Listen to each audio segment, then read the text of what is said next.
Special धन्यवाद करती हूँ कि आपने हमारे निवेदन को स्वीकार किया और आप अपना ज्ञान यज्ञ में अपनी जो ज्ञान है उसको बांटने के लिए यहाँ उपस्थित हुए हैं। तो ये बहुत बड़ी बात है, क्योंकि आप सभी को विदित है कि हमारी ये व्याख्यान माला पहले ऑफलाइन चलती थी। 21 नवंबर 2015 से हमने ये सफर शुरू किया और आज हम कंटिन्यू 9 वर्ष पूरा करने के बाद 10वें वर्ष में प्रवेश कर चुके हैं और आफ्टर 2 वीक्स मानी 25 अप्रैल 2025 को हम 500 व्याख्यान तक पहुंच जाएंगे।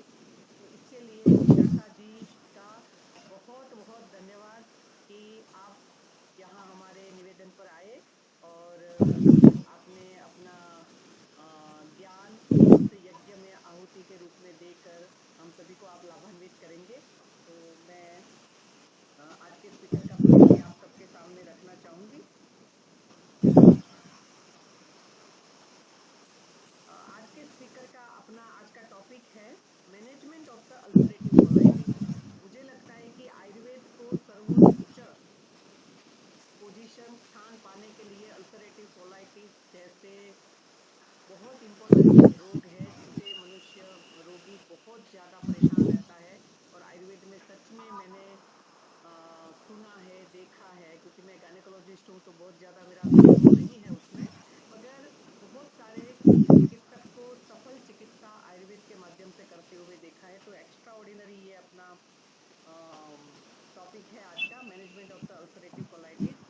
आज के स्पीकर है अपने doctor Vishakha Vetal ji, MD in Panchakarma, founder and director of the Manomay Ayurveda Pune and former associate professor department of Panchakarma, CGCACS new Delhi में वर्तमान पहले आप वहाँ काम कर चुके हैं, former associate professor in the department of Panchakarma, और वर्तमान समय में आप मनोमय आयुर्वेद पुणे में कार्य कर रहे हैं। तो मैं आज के व्याख्यान के लिए आपको आमंत्रित करती हूँ। Over to you doctor Vishakha ji. Thank you so much, ma'am. Thank you. Actually, it's a great privilege to connect with Hetal Dave ma'am. Actually, she is a powerful personality in the field of Ayurveda. And hats off to you, ma'am, because this clinical lecture series is will be the milestone in the field of Ayurveda, I guess. And I thank Dr. Hetal Dave ma'am for giving me this opportunity to present this lecture. Actually, when madam approached me for the lecture, I was she asked me to give my short bio and all, and the topic of the lecture. So I took long for giving the topic because I was not able to. I asked actually कि what topic should I talk on, but she said, "Okay, ma'am, you can choose." So at that time, one patient of ulcerative colitis was taking the treatment, and he was in complete remission. So finally, I decided, instead of talking on Panchakarma topic, I decided to talk on the management of ulcerative colitis. So the presentation will be the first few slides will be on modern aspect of ulcerative colitis, and then we'll go towards the Ayurvedic concept of like how we can correlate ulcerative colitis in Ayurveda and how we can manage it. Okay, so ma'am, next slide, please. Thank you. So introduction पे जाते हैं थोड़ा सा. So what is the definition? So ulcerative colitis is a chronic inflammatory bowel disease, as you all know, and it causes inflammation and ulcers in the lining of the colon and rectum. It is characterized by periods of remission and flare-ups. So when we start treating the patient of ulcerative colitis, never ever tell patient that you can cure it, because it has the periods of remission and flare-ups. It is an autoimmune disease. It has the like genetic precursors in that. So while treating this disease, one should not claim that you can completely cure it. You can like when the like objective parameters are completely in favor of, like you can claim that it is cured, then only you can say cure. When the only symptoms are getting diminished or the remission state is there, one should not say that I have cured it. Okay, so the next we can say that about the prevalence, because the prevalence is very important, that how prevalent is the disease, that one has to get the expertise in treating that. So in 1986, the first prevalence study was done in Haryana, and the 42.8 per 1 lakh of prevalence was noted by Khosla et al. And in 2003, Sood et al. Reported a similar prevalence of 44.3, so in 1 lakh patients. While screening 51,019 from Punjab. So this was the quite large sample size, and that is like, even though it is limited to North India, like Haryana and Punjab, it is saying the something like about the prevalence. Research indicates that its prevalence is increasing globally with varying rates in different populations. Ma'am, next slide, please.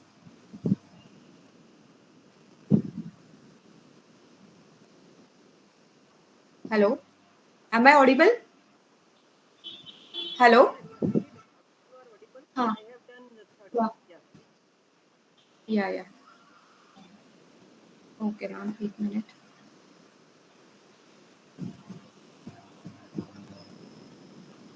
So symptoms. So the main symptoms are abdominal pain, diarrhea, and rectal bleeding. So abdominal pain is the common symptom and often described as cramping or a sharp pain. Research indicates that this pain can be linked to inflammation in the colon and may vary in intensity throughout the day. So throughout the day, the pain can be varied. This is the symptom. This is the uh, like the pain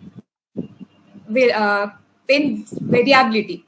So second is the diarrhea is a hallmark symptom frequently occurring multiple times a day. Studies show that this can be exacerbated by dietary choices and stress and may lead to dehydration if not managed properly. So the diarrhea is stress related. So when we next, after some time we will see the Ayurvedic pathology or Ayurvedic nidan of the disease, then we can see that the Shoka Jatisar is explained there. So research also says that the stress is very prevalent in these ulcerative colitis patients, and it can exacerbate the symptoms. The third is rectal bleeding. Rectal bleeding can occur due to inflammation and ulceration of the intestinal lining. Both modern medicine and Ayurvedic practices emphasize the importance of addressing this symptom promptly to prevent the complications. So each and every patient may not present with all these symptoms. So according to the symptoms, we can describe the doshavastha. So further symptoms are, so main symptoms are abdominal pain, diarrhea, and rectal bleeding. And the further these symptoms can be seen in patients are rectal pain, urgency to pass stool, krutya, and not being able to pass stool despite urgency, krutya piya krutasanyata. And after some time, patient can experience weight loss, fatigue, fever, and in children there is you can see failure to grow. Ma'am, next slide, please.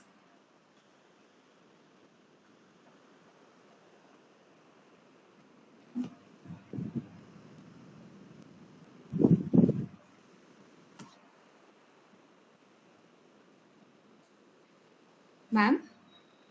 Hello. I have done 4. Yeah. Dyspnea or So these symptoms I already, yeah. Diarrhea. So diarrhea is often with blood and pus. So first three symptoms I already explained. The fourth symptom is rectal pain, and rectal pain is very important sign and symptom, because rectal pain patient, when patient explains the rectal pain, he may not explain it correctly. So he can say पेट में दर्द नहीं हो रहा है ma'am, but मुझे नीचे से कुछ पेन हो रहा है ना. एग्जैक्टली नीचे से मतलब अंदर से पेन हो रहा है. It is not in abdomen. So rectal pain is something different from abdominal pain. Then urgency to pass stool and not being able to pass stool despite of urgency. So this is the Krutyapi Utasanyata. So when the after the onset of the disease, one may not see the weight loss, fatigue right then, but after some time, patient experiences the weight loss because of the nutrition deficiency and fatigue. Fever is also there, but not always. So all these symptoms may not be there uh, in every patient. Ma'am, next slide, please. So, what are the types? I'm not going deep into the modern part of the disease. Only the important and major part we are going to see. So, these are the types. The types are class. It is classified according to the location of the inflammation. So, the first is ulcerative proctitis. So, in ulcerative proctitis, the inflammation is confined to the rectum only, and rectal bleeding is the only symptom patient can present with. Okay, so ulcerative proctitis, and then the left-sided colitis. In left-sided colitis, that inflammation extends from rectum up through sigmoid and descending colon. Okay, that is called as proctosigmoiditis or left-sided colitis. The symptoms in this are the diarrhea, abdominal pain, and then not being to move the bowels despite to urge to do so. It is called as tenesmus. The third is widespread colitis. This is sometimes called pancolitis because the whole colon is infected, not infected, inflamed. This type often affects the entire colon and causes bouts of bloody diarrhea. It is not the sarakta malapravrutti. It can be only bloody diarrhea, then only blood goes away from the anal region. And that may be severe. Belly cramps and pain, fatigue, significant weight loss is there in these cases. Yeah, ma'am. Next slide, please. Yeah.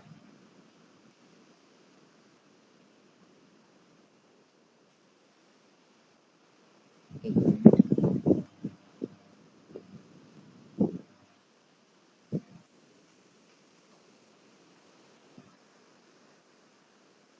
So risk factors, causes and risk factors. So genetic influences are there in this disease. Research indicates a hereditary component in ulcerative colitis with specific gene mutations, and modern studies have identified several genetic markers that may predict the risk of developing the condition. Okay, so even though that genetic markers are identified, epigenetics is a crucial in how genetic markers influence the disease development by regulating gene expression. So, what is epigenetics? Genetics refers to the external modification of DNA that turns genes on and off, affecting gene expression. Am I audible? Yes, doctor. Yes. हाँ. तो उसमें इसमें क्या होता है कि ये जो I am connecting the genetic factor to Ayurveda, how we can address that also. So even this like ulcerative colitis is the genetic factor is there because identified there are several genetic markers are identified for this disease. The epigenetics has a role in many diseases. So epigenetics is crucial how genetic markers influence that disease development. by regulating gene expression. So, and what is epigenetics? It refers to the external modification. So internal DNA doesn't change, but the external modification of DNA happens, and DNA turns genes on and off, affecting gene expression. Okay. So Ayurvedic modalities affecting gene expression will further increase the correlation and understanding between the current medical system and Ayurveda, means modern medicine and Ayurveda. So how the genetic influence is there, and even though Ayurveda, how Ayurveda treatment helps there. So epigenetics in Ayurveda is you can like search for the that scientific article. So in that, the how Ayurveda is connected to epigenetics is that you can see there. So all the Panchakarma therapies and all the treatments of like all the yogas explained in all Samhitas, and mainly the Shodhan therapy, it affects the epigenetics of the and that's why the genetic influence of the disease can be modified. Okay. So second is environmental triggers. Factors such as diet, pollution, stress have been shown to exacerbate ulcerative colitis symptoms. And both Ayurveda and modern medicine give emphasis on that. And the diet, pollution, stress, all these are the Aharaj, Viharaj and Manas Hetu that we are going to discuss later. Immune response. An abnormal immune response to gut bacteria is believed to contribute to the inflammation seen in ulcerative colitis. And recent research highlights the role of immune system dysregulation in the pathogenesis of the disease. So immune system dysregulation can be regulated with the help of Ayurveda treatment, and that's why that these diseases can be treated successfully with Ayurvedic treatment, Ayurvedic therapies and Ayurvedic management. So next is microbiome impact. The gut microbiome composition is altered in patients with ulcerative colitis, affecting disease severity and treatment response. And we all know that the microbiome impact, the microbiome alteration in many diseases, we can see that. And in ulcerative colitis, if it is there, the Basti therapy is the best for that alteration of microbiome, that gut microbiome. So with the help of Basti, that can also be taken care of. Ma'am, next, please. Yeah. So diagnosis, now we have to diagnose the patient clinically first and then the lab test. So complete history is very crucial. You all know, we all know that the detailed and thorough history is very important. So in case of ulcerative colitis, symptoms, duration and severity of diarrhea and abdominal pain, the history should be taken, and inquire about the family history of inflammatory bowel disease to assess the genetic risk factors. Okay.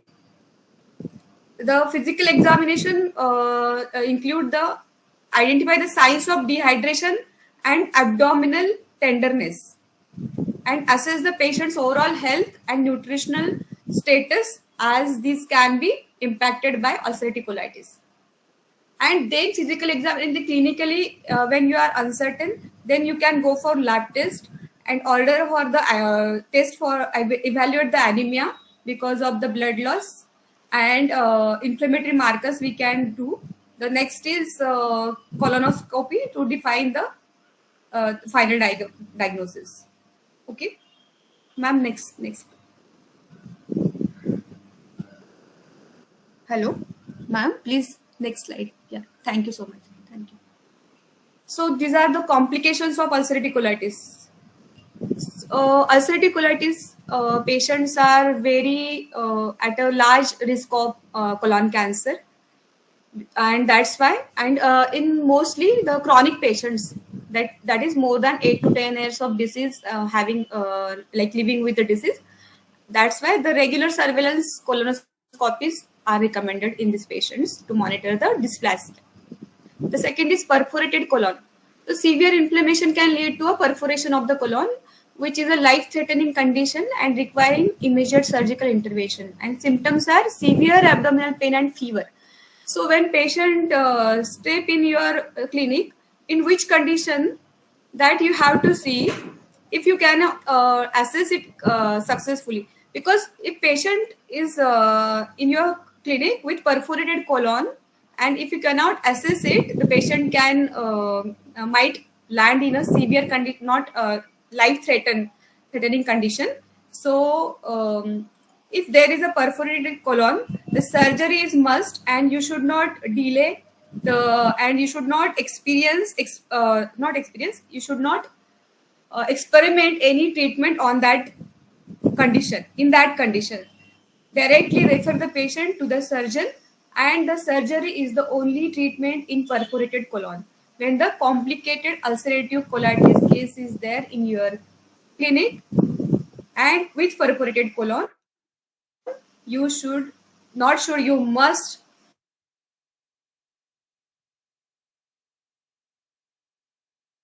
limitations of our pathy or of like personal limitations also. So severe dehydration is the next complication. So diarrhea and loss of fluids can result in severe dehydration, especially during flare-ups.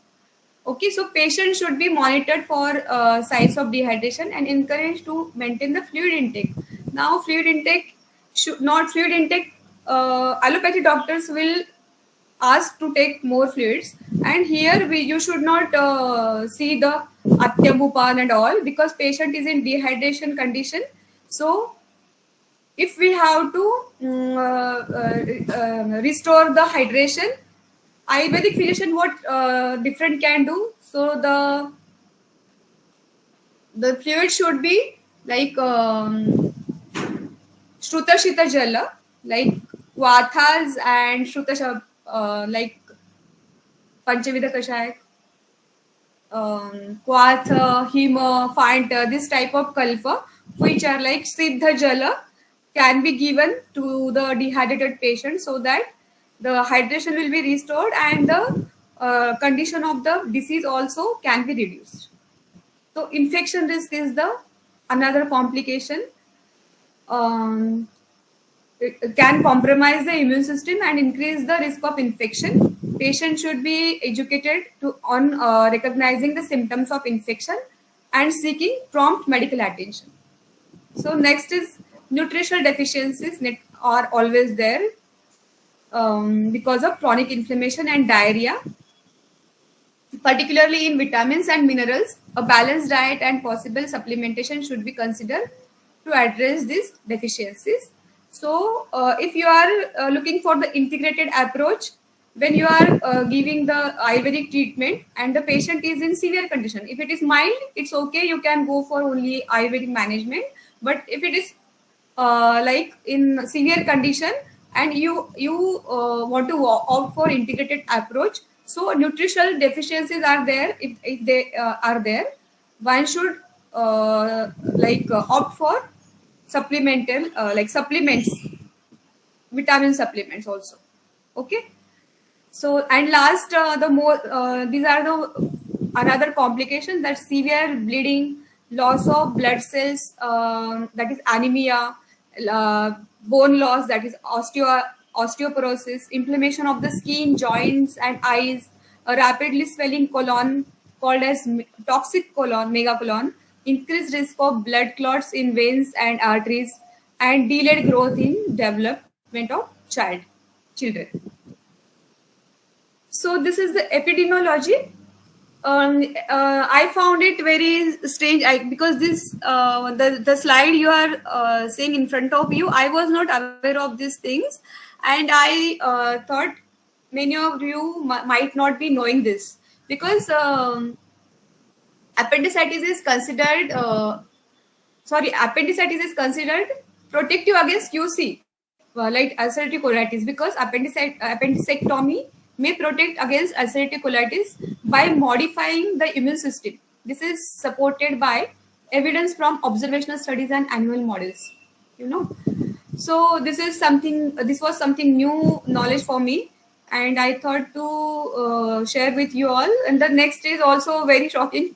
This smoking is protect you against ulcerative colitis, and because what is the reason? It is due to nicotine's anti-inflammatory properties and effects on the gun microbiome. Yeah, ma'am. Next slide, please. Thank you. Yeah. Thank you, ma'am. Next. Next, ma'am. Next. Yeah. Okay. So coming to the Ayurvedic part, so I have put this shlok in front of you. But don't worry, I'm not going to read it. So this hetu of ulcerative of the atisar, I have put in front of you, and how it is relevant in ulcerative colitis.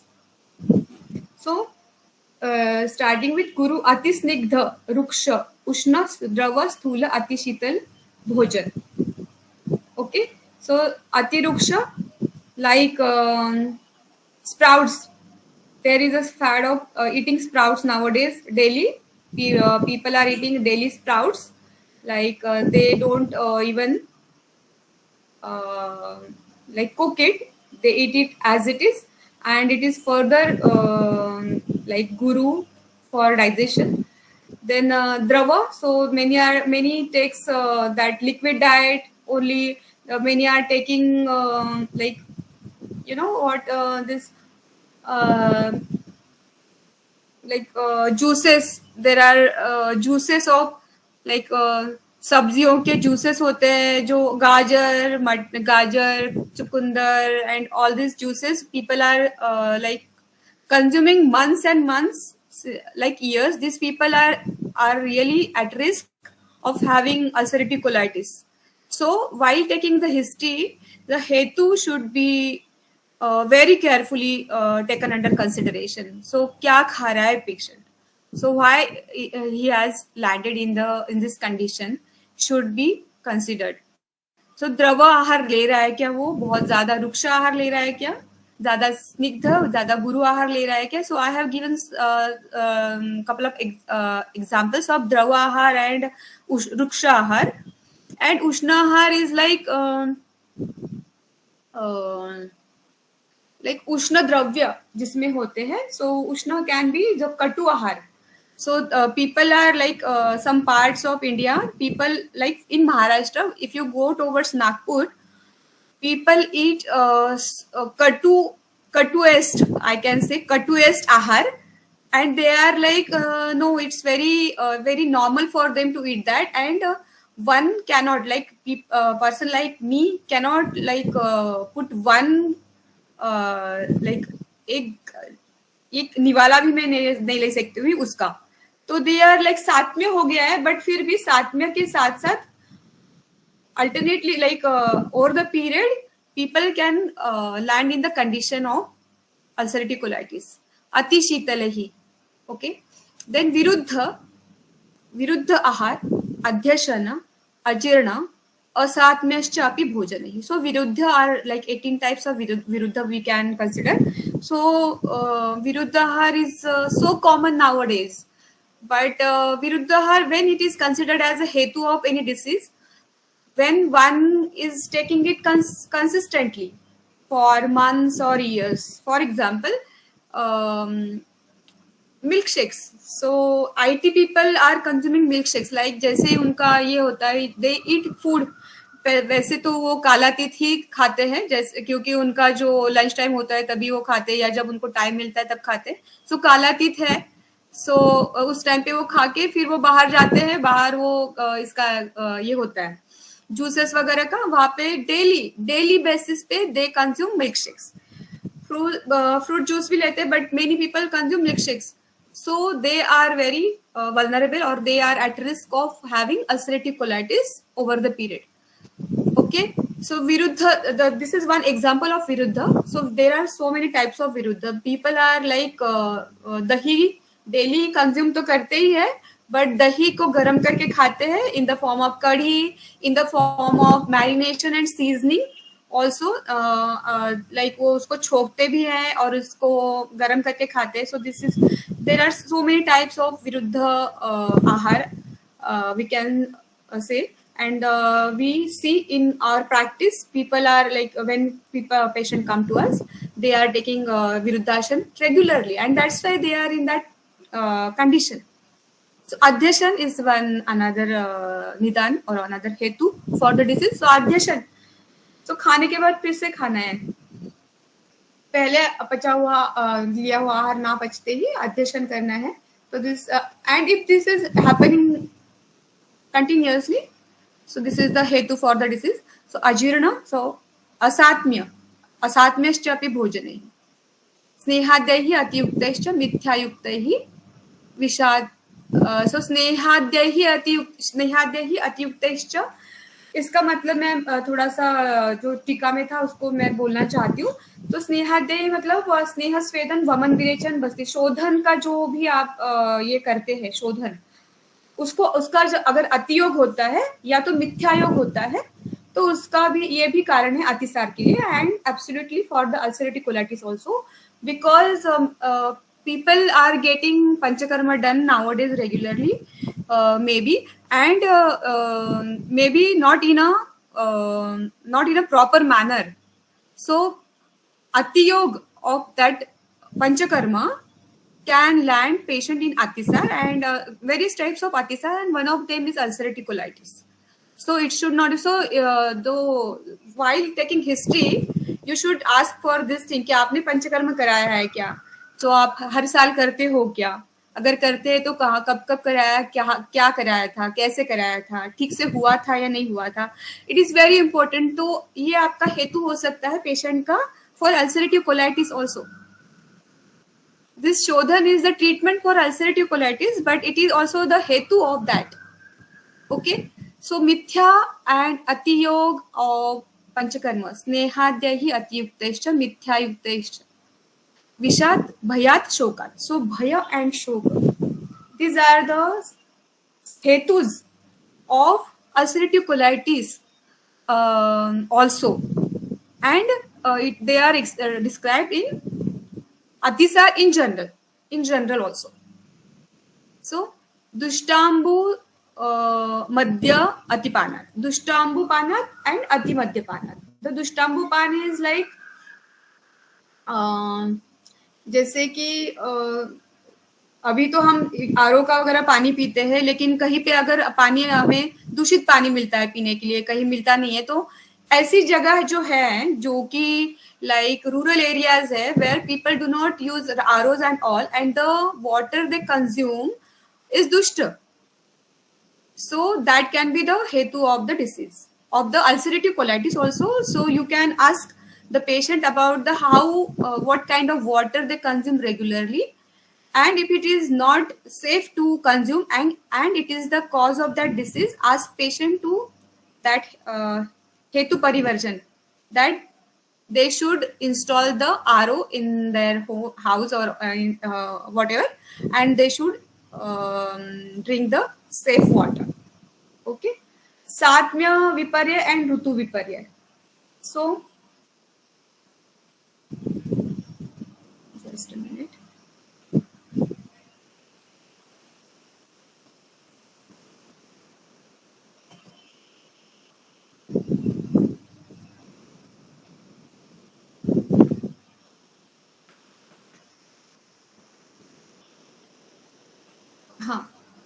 Okay, Satmya is like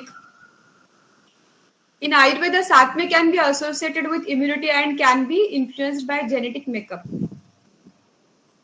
because the major factors that cause epigenetic changes are like Satmya is connected to the immunology also, and to the this thing genetic markers also, because the Satmya is of how many kinds? There are so many kinds of Satmya.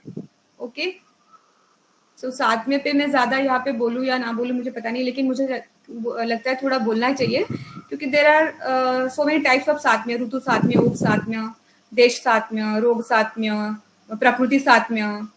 Okay, सो ये जो सात्म्य है, उस सात्म्य को, and there is another one, एक रस सात्म्य and all rasa satmya. The people who are ek rasa satmya are hina, like they are not, they don't have the good immunity. Got it? And the people with all rasa satmya have the best immunity, and that's why the सात्म्य of जो विपर्य, जो भी सात्म्य है उसके विपर्य अगर होता है तो it is definitely going to affect the your immunity. So this is also explained in this nidana, and it can be connected to the modern causative factors, and we can correlate it in that way. Okay, ma'am, next slide please. Thank you.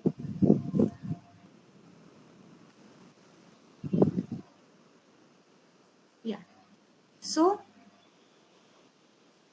ये हम इसलिए देख रहे हैं कि हमें जब ulcerative colitis का पेशेंट आएगा तो वो तो अल्सरेटिव कोलाइटिस का निदान लेके ही आएगा, मतलब वो ये लेके ही आएगा, डायग्नोसिस लेके ही आएगा. तो डायग्नोसिस फिर हमें करना है कि हमें उसको किस तरीके से ट्रीट करना है, इसके लिए डायग्नोसिस बनाना पड़ेगा आयुर्वेदिक. तो इसलिए हम ये सब देख रहे हैं कि how we can correlate ulcerative colitis with Ayurveda. Okay, so दोषावस्था इन अतिसार.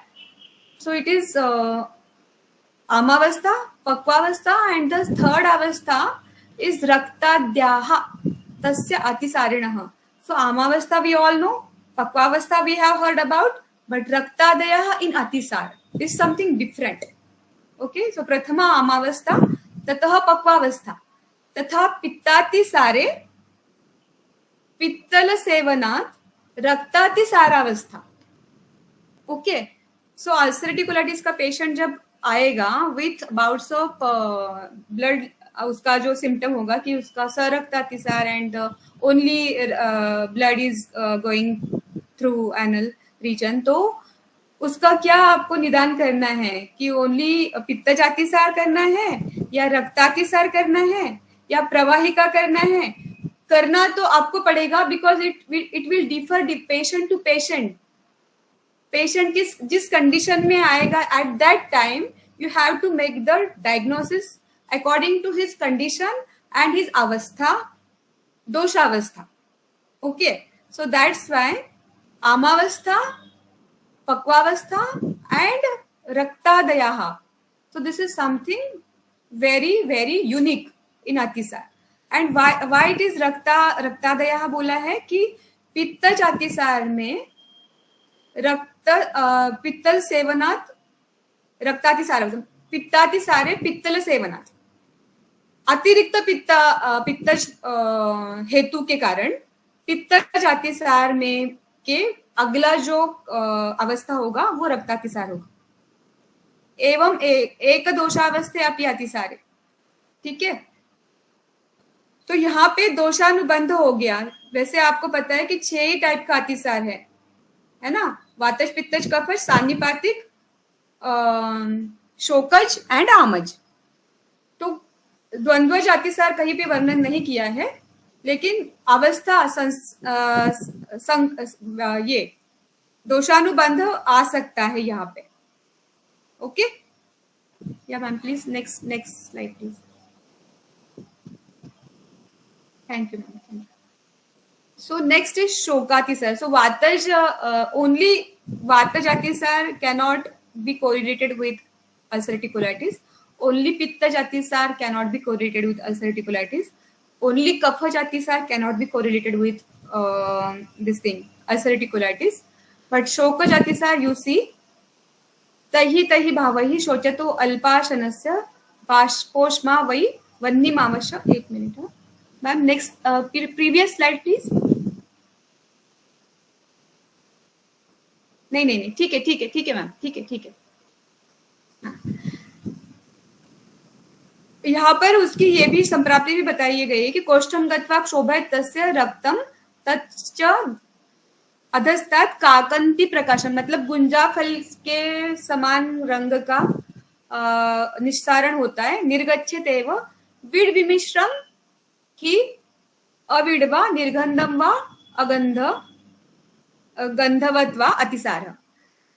तो रक्त के साथ गुंजाफल वर्ण के जैसा शोकातिसार में अतिसरण होता है। तो शोकातिसार can be best like most appropriate correlation with this thing, but ulcerative colitis, because the stress is the most important factor in ulcerative colitis also। तो यहाँ पे शोकातिसार में ये होता है कि शोक के कारण वो अल्पाशन करता है, उसका संप्राप्ति 1 मिनट में बताती हूँ। शोक के कारण वो अल्पाशन करता है और अल्पाशन के कारण वो जो बाष्प जो है वो कोष्ठ में जाके और वहां का जो जल है, नेक्स्ट स्लाइड प्लीज मैम।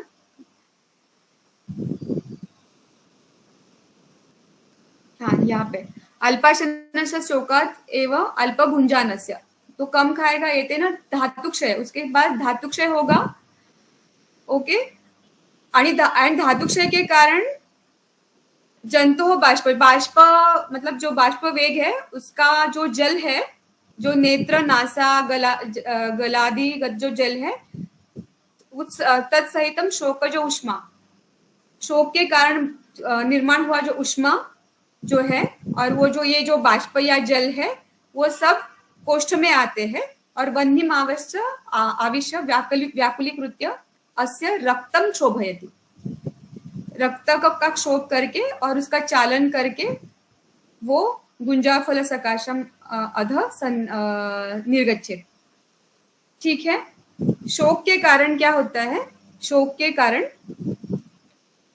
अल्पाशन के कारण धातुक्षय के कारण धातुक्षय होता है और उसके साथ साथ जो भी शोक है, शोक के कारण जंतु बाष्पवेग के कारण जो भी जलादि धातु है, नासागत, नेत्रगत, गलगत, वो और उष्मा के कारण हो गया तेज या जो पित्त है वो कोष्ठ में आके रक्त को क्षोभ करके उसको नीचे की तरफ से बाहर निकालते हैं। दिस इज द शोकातिसार की संप्राप्ति which goes with one of the संप्राप्ति goes with ulcerative colitis। तच्च रक्तम विड विमिश्रम निर्गच्छेत अविड अल्पविड, मतलब वो जो प्राणी या वो जो पेशेंट होगा शोकातिसार का, सो दिस इज अगेन कि हेतु बहुत इंपॉर्टेंट है। शोकातिसार, शोक के कारण वात का और पित्त का ये होता है। नहीं मैम, प्रीवियस स्लाइड प्लीज। शोक के कारण जो ये होता है ना, तो शोक के कारण वात और पित्त की दृष्टि होती है या वात या पित्त का प्रकोप होता है। तो शोकातिसार में इसीलिए ये सारे लक्षण हमको दिखाई देते हैं। या ma'am, next slide please. Thank you. So another correlation might be with रक्तातिसार and it depends on the patient which you are seeing। so it must be शोकातिसार, और शोकातिसार के अनुसार आपको उसकी चिकित्सा करनी है। इट मे बी ऑफ रक्तातिसार लक्षण। पित्तकृंति यदा अत्यर्थम द्रव्यानि अश्नाति पैत्तिके तद उपजायते अभीक्ष्णम रक्तातिसार उल्बणः। पित्त, यहाँ पर भी पित्त प्रधान द्रव्य ज्यादा सेवन करने की वजह से या all like ahar vihar and manas, all the hetus are going with the dushti of pitta excessively, then the raktatisar happens। okay, and it can be correlated with ulcerative colitis। yeah ma'am, next slide please। pitta के अतिसार, yeah ma'am, next slide please।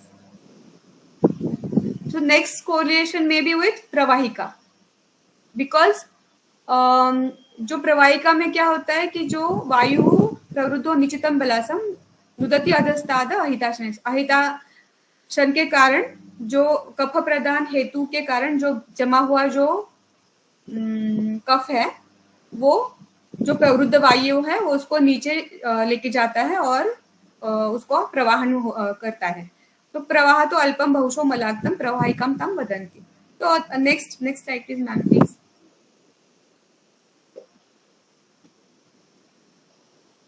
प्रवाहिका जो भी है उसके types है। प्रवाहिका वातकृता, सशूला। पित्त के कारण अगर होगा तो सदाह होगा और कफ के कारण होगा तो कफ के साथ आएगा। And the next is very important, सशोणिता शोणित संभवा। तो प्रवाहिका है वो शोणित रक्तज प्रवाहिका भी वर्णन की है। सो रक्तज प्रवाहिका can be correlated with ulcerative colitis. So लक्षण पेशेंट क्या लेके आएगा, according to that you can correlate with all this types of अतिसार। Okay, and the hetu also. So what hetu patient is coming up with and what symptoms patient is coming with of ulcerative, because already diagnosis has done, but the symptoms and hetu, निदान and रूप, इसका हमें देख के उसका किसके साथ correlation करना है अतिसार के, ये हमें देखना पड़ेगा एंड अकॉर्डिंग टू दैट हमें ट्रीटमेंट देना पड़ेगा.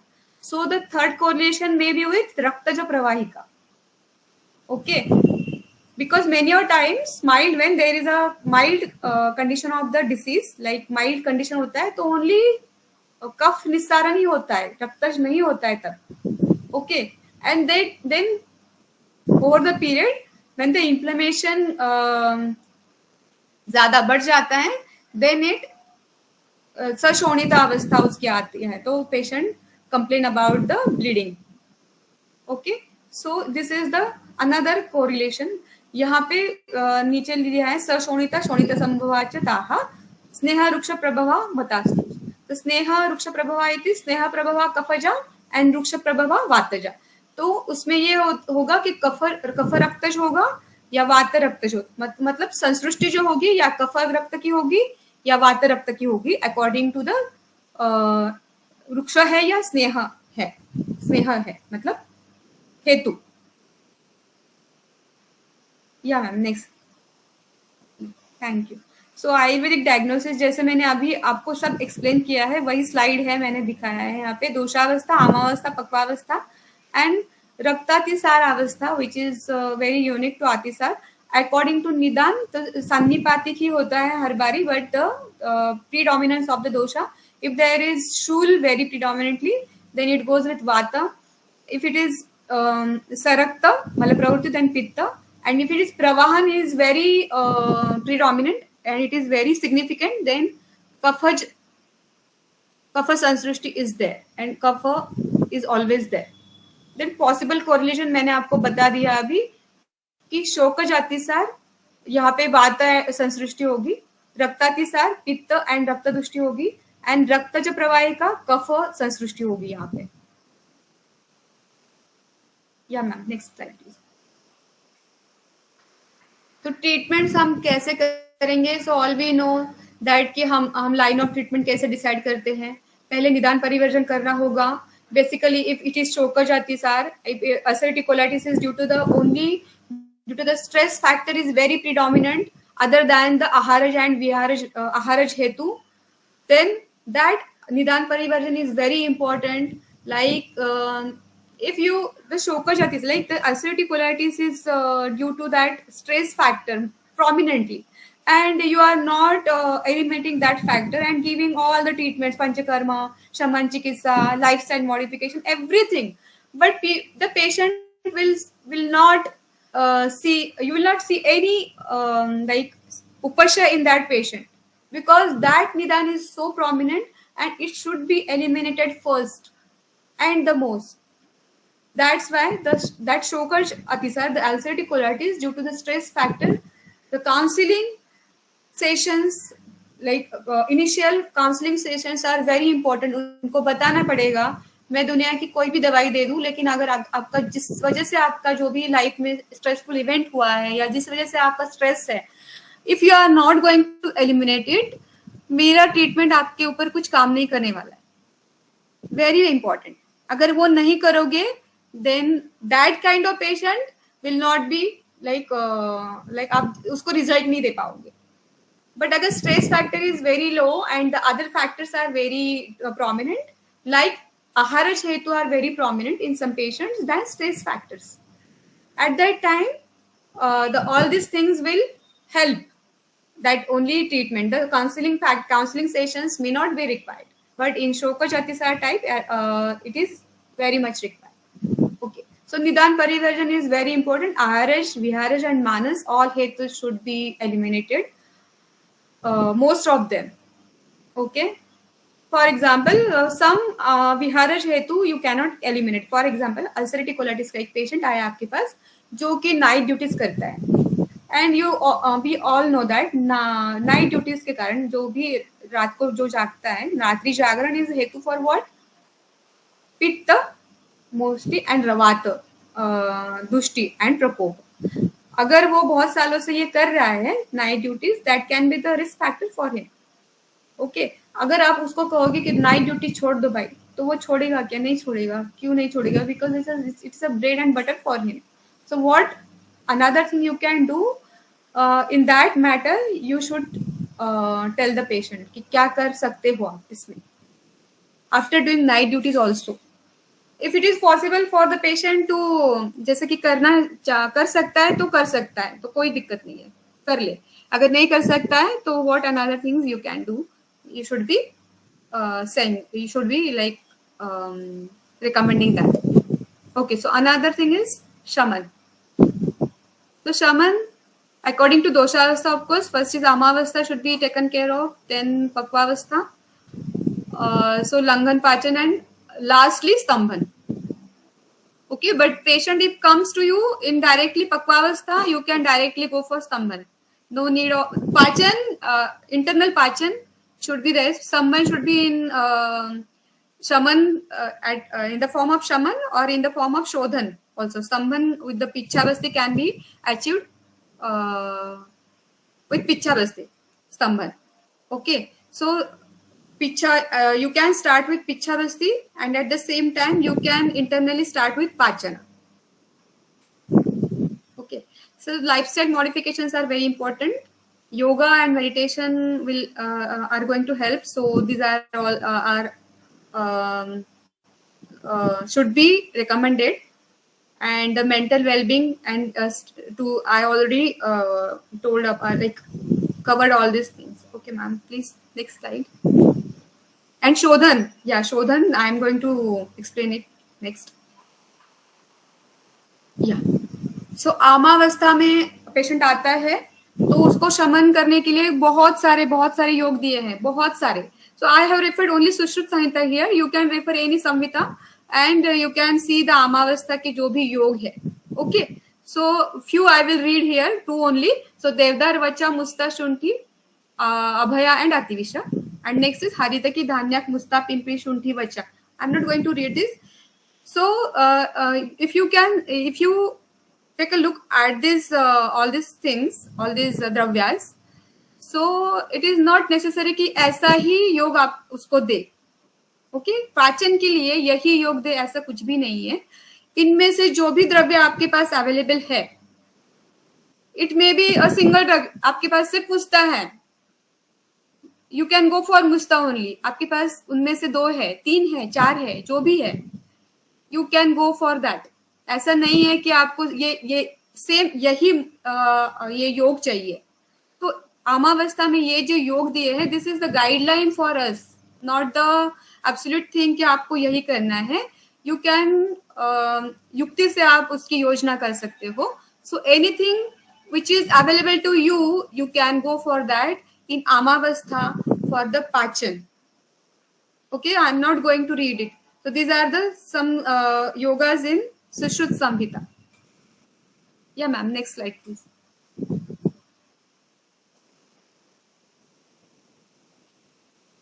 So these are, I have drawn some common drugs which you can give in various conditions, various avasthas. So पित्त जामाती सार अवस्था, पित्त जामाती सार अवस्था में हरिद्रा है, दारू हरिद्रा, गुडुची, रसांजन, भूनिंब, धमासा, उशीर, रक्तचंदन, पद्मक, पद्मकाष्ठ, लोध्र, यष्टिमधु. सो इनमें से जो भी आपके पास अवेलेबल है आप उनको दे सकते हो पित्तज अमातिसार में. मतलब पित्तज अतिसार है, अल्सरेटिव कोलाइटिस का पेशेंट आया है, एंड इट इज रक्तातिसार. यू हैव लाइक उसका हेतु देखेंगे, बहुत पित्त का 7 पित्तज हेतु है, एंड पित्तज हेतु की वजह से रक्तातिसार की अवस्था उसकी है. Okay, in that case if it is in आमावस्था you should go for this things पाचन के लिए. एंड अमावस्था इन जनरल देवदार, वचा, मुस्ता, शुंठी, अतिविशा, हरितकी, धान्याक, पिंपरी, बालबिल्व, दैट इज बालबिल्व, परपटक, हिंगू, सवरचल, चित्रक, पिंपळमूळ, पुटकी, पाठा, इंद्रियम. Okay, and the third is पक्वावस्था में जो भी कॉमन ड्रग्स मुझे द्रव्य मिले हैं इनमें से आप कुछ भी यूज कर सकते हो फॉर स्तंभन. लज्जालू, धातकी पुष्प, manjistha, लोध्र, मुस्ता is everywhere, so musta is my favorite drug, and it is very very cost effective, so can be used generously. Shalmali निर्यास, पुटज, यष्टि मधु, जाडिमत्वक, पद्मक, बिल्व and जम्बू. These are some common drugs. Use युक्ति करिए आप और उसकी योजना करिए इनमें से. या मैम नेक्स्ट. तो पक्वाती सार में स्तंभक योग जो अभी मैंने पढ़े उनमें से ही ये योग है ma'am. Next please.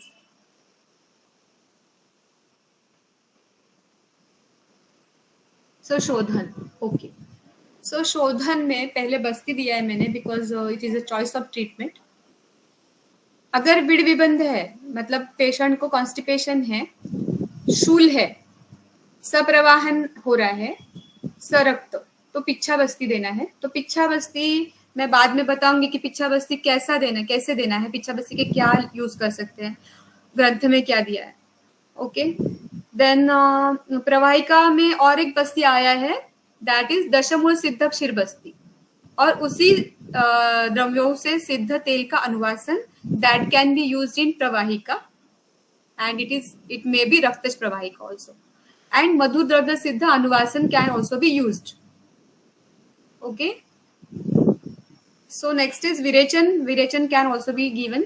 So when it can be given, आमावस्था में प्रवृत्त दोष है और सशूल मल प्रवृत्ति है, अल्पाल्प है, तो उसमें हरितकी और पिप्पली के लिए बोला है. एंड अल्पाल्प असम्यक प्रवर्तन, विबंध, पुरुष बहुल है, दीप्ताग्नि भी है, उसका अग्निमान्य नहीं है, तो फिर हम उसको विरेचन. अल्पाल्प है, पूरे से हो नहीं, कृत्यापि कृत संज्ञता है, तो उसमें अगर आमावस्था है फिर भी आमावस्था में ऐसे हमें देना है कि उसका पाचन भी हो जाए और अनुलोमन भी हो जाए. वन ऑफ द कल्प इज हरितकी एंड पिप्पल. सो वमन भी देने के लिए बोला है कि अतिद्रव प्रभुत पुरुष अगर है, बहुत ज्यादा वेग आ रहे हैं और अति द्रव है, तो वमन देने के लिए बोला है, फॉलोड बाय लंघन पाचन. क्यों वमन देने के लिए बोला है कि नीचे से ज्यादा द्रवातिसरण हो रहा है, तो प्रतिमार्ग शोधन जैसे हमने बोला देखा है रक्तपित्त में, वैसे ही यहाँ पे वमन देने से जो वेग है उसको हम चेक कर सकते हैं. सो गौरव, प्रबल कफ, विबंध ड्यू टू वात, वहां पर भी वमन देने के लिए बोला है. वहां पे क्या किस लिए, द्रव श्लेष्म क्षयात विपरीत मार्ग चिकित्सा प्रभाव, इस तरीके से इसका वर्णन किया है. तो वमन भी हम दे सकते हैं, बट वमन is required very few times. बस्ती is the most important treatment and अनुलोमन शुड बी गिवन.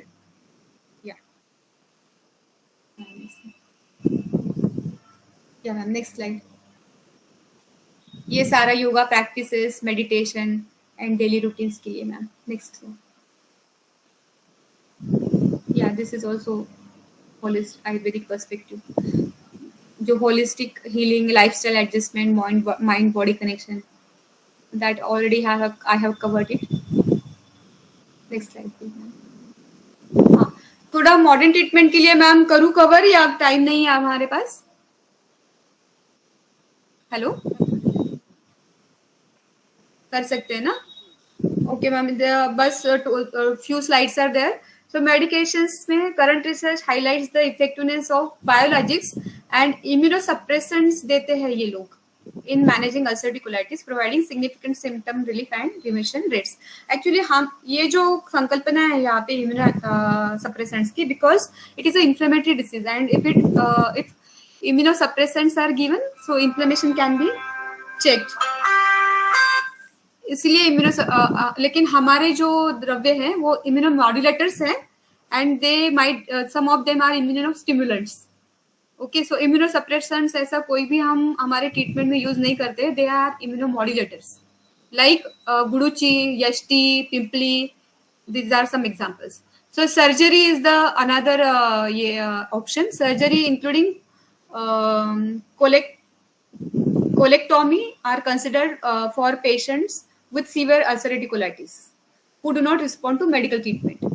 अब हमारे पास जब सीवियर केस आता है तो सीवियर केस को हम बिल्कुल ट्रीट कर सकते हैं, और सीवियर केस में अगर रिमिशन आता है तो रिमिशन के टाइम पे you should not stop the treatment, जो कि हमेशा हमें देखने को मिलता है कि रिमिशन हो गया complete, so we consider it as a cure, and it is the big mistake. So remission के टाइम पे भी हमें ट्रीटमेंट शुरू रखना है, and that's how we can go for the cure. Like long term treatment लेना पड़ता है, but definitely we can cure it, but we should not claim it. And lifestyle changes are also there, should also incorporate it. Ma'am, next slide, please. So what medications modern medicine gives? Aminosalicylates, immunomodulators, corticosteroids, and biologics. Yeah, ma'am, next slide.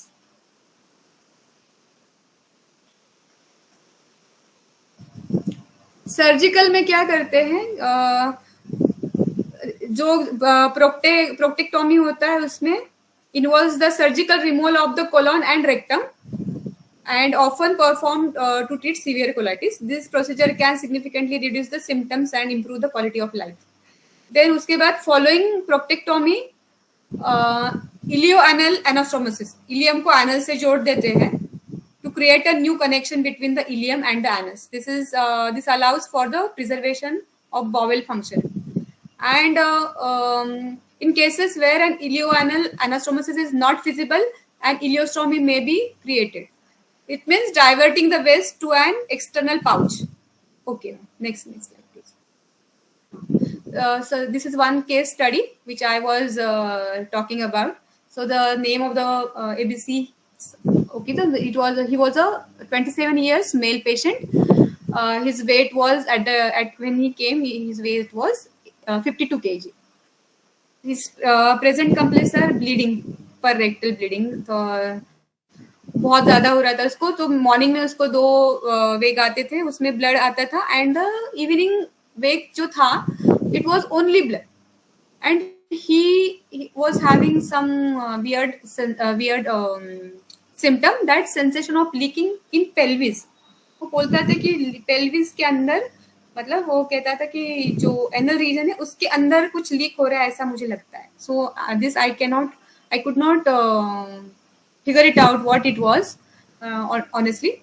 So anxiety was there and weakness was there from last 6 months.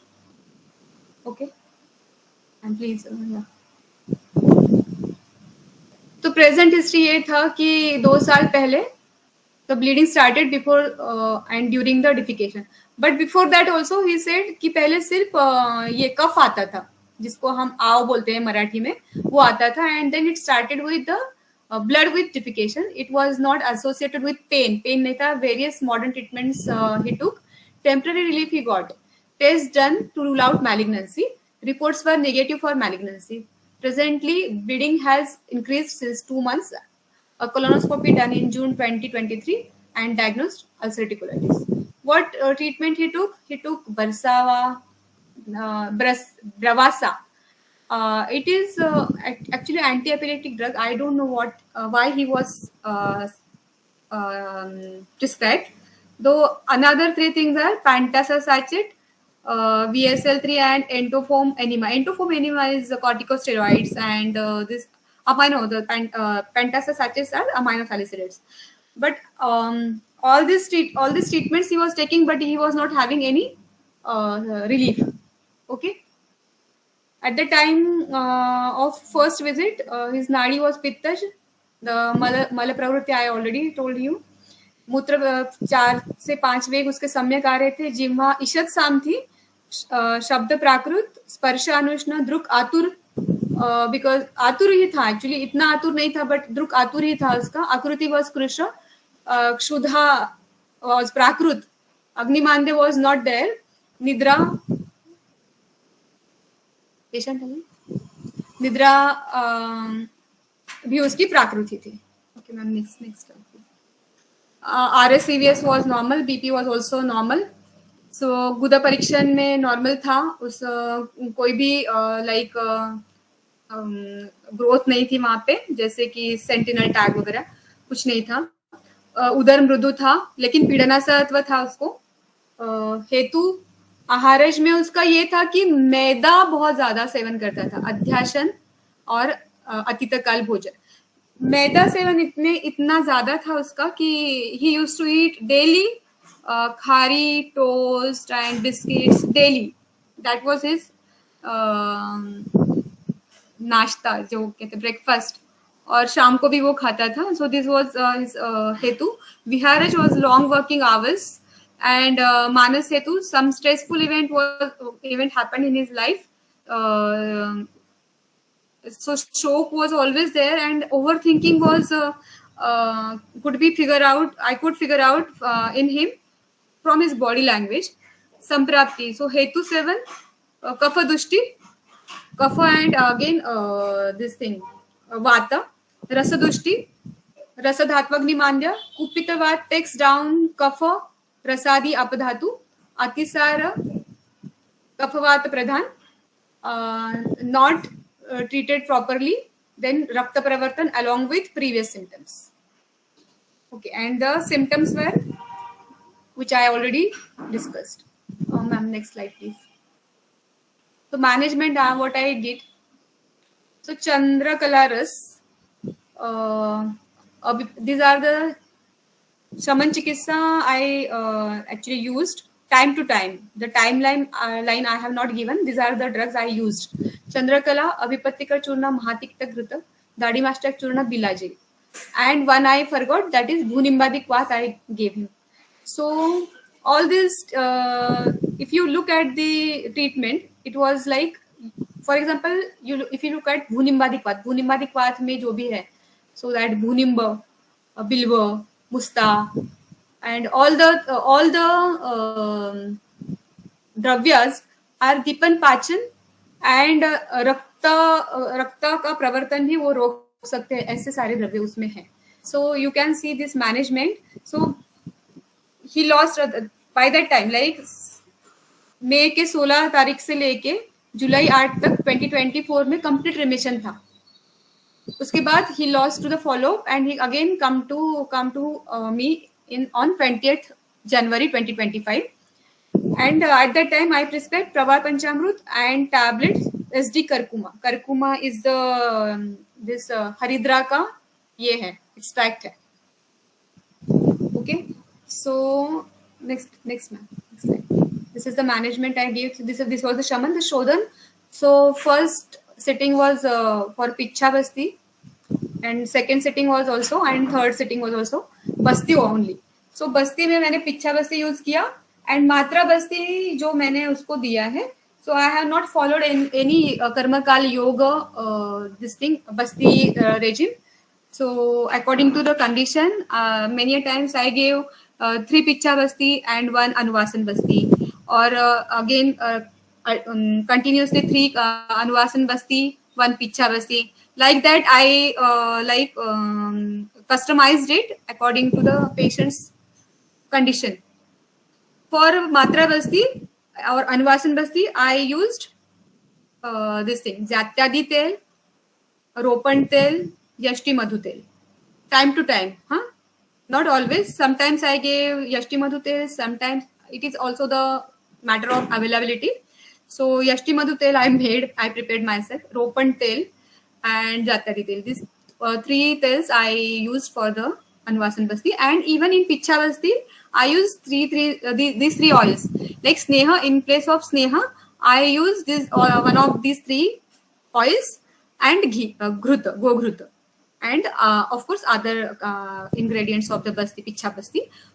I use only Mocherus in Picha Basti, Mocherus and Yashti Madhu.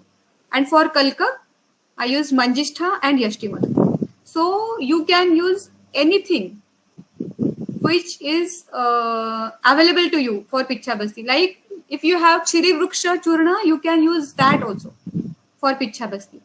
But the Kalka, that Puto Yavanyadi Kalka should not be used in this Picha Basti. So Kalka should be like any Kalka of the previous things. Pachan Churna जो हमने देखे हैं उनमें से कोई भी Kalka, mainly Musta Churna, Yashti Churna, and Manjishta Churna. These churnas can be used for Kalka, for Picha Basti. Okay, ma'am. Next slide, please. Yeah.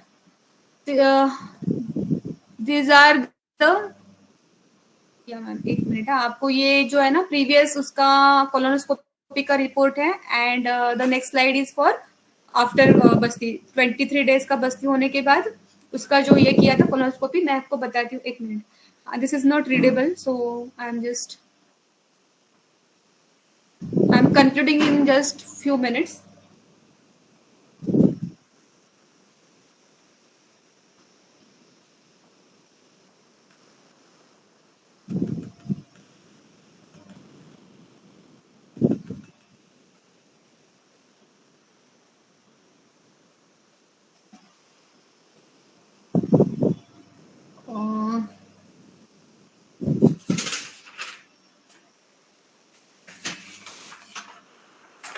या ma'am, सो उसका जब वो आया था इट वाज लाइक सीवियर था, मॉडरेट टू सीवियर कंडीशन था according to Mayo. जो score होता है अल्सरेटिव कोलाइटिस का एक स्कोर है जो मेयो स्कोर बतलाया जाता है, it was 8 and after the treatment it was 2.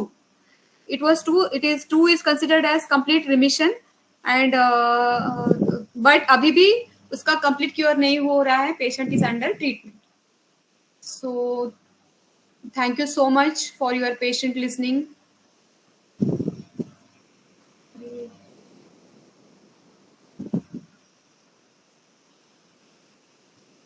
Hello, am I audible? Hello. Yeah, I have concluded the session. So if you have any. बहुत अच्छा प्रेजेंटेशन देने के लिए, और आपने अलग अलग जगह पर कितना बढ़िया तरीके से हम और भी बदलाव करके भी ट्रीटमेंट ले सकते हैं, उस बात को भी बहुत अच्छी तरह से एक्सप्लोर किया. तो मुझे लगता है कि आज के पार्टिसिपेंट्स को वो बहुत अच्छी तरीके से अपने स्थान पर अपने पेशेंट्स को ठीक करने में बहुत ज़्यादा सहायता मिलेगी. तो बहुत सारा धन्यवाद कि आपने इतना अच्छी तरह से उसको एक्सप्लेन किया, और मैं समझती हूँ कि ये बहुत ज़्यादा सभी को यूजफुल रहेगा. अगर किसी को कोई प्रश्न पूछना है, डॉक्टर जसकीर बता रही है वेरी इंफॉर्मेटिव सेशन मैम. तो हाँ, सही बात है, बहुत ही इंफॉर्मेटिव सेशन रहा, और मुझे लगता है कि सभी लोग बहुत अच्छी तरह से लाभान्वित रहेंगे. Thank you. आपके लिए जिसको भी क्वेश्चन पूछना है वो अपना हैंड रेज करेंगे, और हम बारी बारी आपके सारे क्वेश्चन ले लेते हैं. सभी पार्टिसिपेंट्स का बहुत बहुत धन्यवाद. डॉक्टर अंजलि, आप अनम्यूट करके अपना प्रश्न पूछ सकते हैं. Hello, good evening ma'am. Good evening. Good evening. Ma'am, कई पेशेंट्स में जैसे फ्रीक्वेंसी ऑफ मोशन है वो रिड्यूस हो जाता है मेडिसिन से, बट उनका जो ब्लड है वो कम्प्लीटली क्योर नहीं हो पाता है. जैसे कई बार हम पीछा बस्ती नहीं कर पाते हैं, ओपीडी के पेशेंट्स रहते हैं, तो उनकी ब्लीडिंग को वो ये बोलते हैं कि क्वांटिटी रिड्यूस हो गई है, बट कम्प्लीटली उसका क्योर नहीं मिल पाता है, मतलब काफी लॉन्ग टर्म ट्रीटमेंट चलता है. तो उसके लिए हम क्या कर सकते हैं इसमें? नहीं, एक्चुअली ये जो आप बोल रहे हो ना, शमन चिकित्सा इज नॉट सफिशिएंट, है ना.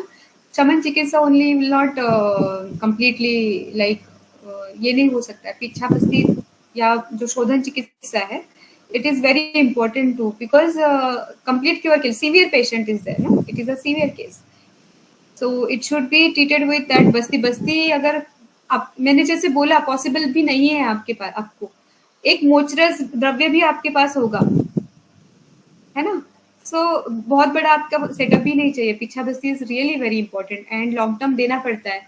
एंड अगर आपको ये करना है लाइक ओनली शमन के इस पे, तो शमन के लिए तो इट विल टेक लॉन्गर, होता है, it happens, but it takes a time.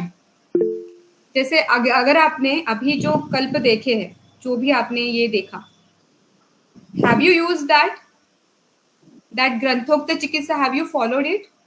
अब मैम मार्केटेड जो प्रोडक्ट्स रहते हैं पित्त शमन के या ब्लीडिंग, वो तो सब यूज कर रखे हैं, इवन पेटेंट यूज कर रखे हैं। हाँ, फॉर एग्जाम्पल मैम रक्त स्तंभक वटी है, कॉम्बिनेशंस मैम उसके चंद्रकला रस है, उसके साथ में मुक्ता पिष्टी, और मैम कामदूधा, वो जैसे अगर बर्निंग वगैरह ज्यादा कंप्लेन कर रही हैं तो मैम ये स्तंभक द्रव्य लोध्र का कॉम्बिनेशन है, डाला है साथ में, तो मैम लेकिन इससे रिलीफ रहता है पेशेंट को, लेकिन कंप्लीटली क्योर नहीं रहता। वो कुछ टाइम बंद भी हो जाती है ब्लीडिंग, लेकिन दोबारा से फिर ब्लीडिंग स्टार्ट हो जाती है उसको। that is the thing, that is the nature of the disease, no, that is the nature of the disease. And one thing you can do कि आपका डोज सफिशिएंट है क्या, ये आपको देखना पड़ेगा। if it is not sufficing that dose, so dose आपको शायद इंक्रीज करना पड़ेगा, but before that you should like आपको देखना पड़ेगा कि पेशेंट का अग्नि कैसा है, बिकॉज डोज अगर आप बढ़ा रहे हो तो मेडिसिन को डाइजेस्ट करने के लिए भी अग्नि की जरूरत होती है, या नहीं तो फिर मेडिसिन का ही अजीर्ण हो जाता है ना, औषध का अजीर्ण हो जाता है। तो if it is not the case, patient का अग्नि अच्छा है, तो आपको डोज भी एडजस्ट करना पड़ेगा अकॉर्डिंग टू दैट। जो आप दे रहे हो उसका आप डोज एडजस्ट करिएगा, एक बार वो करके देखिएगा। ओके जी मैम। मैम इसमें जैसे परपटी कल्पना है, तो परपटी वर्धमान कल्प में दे सकते हैं? एक बार मैंने दिया था, रिजल्ट तो मुझे मिले थे, लेकिन वो रिलैप्स वाली प्रॉब्लम नहीं थी। तो परपटी का वर्धमान मात्रा में इसमें कुछ रोल रहता है? it depends on the expertise and experience of the physician. Okay, so if I have not given in Vardhaman Matra Parpati, but if you have observed, or if you have seen somebody is practicing it, with caution you can practice it. Okay, thank you. Yeah. धन्यवाद doctor Anjali, आपका भी धन्यवाद। Doctor Arshiya, you can ask your question.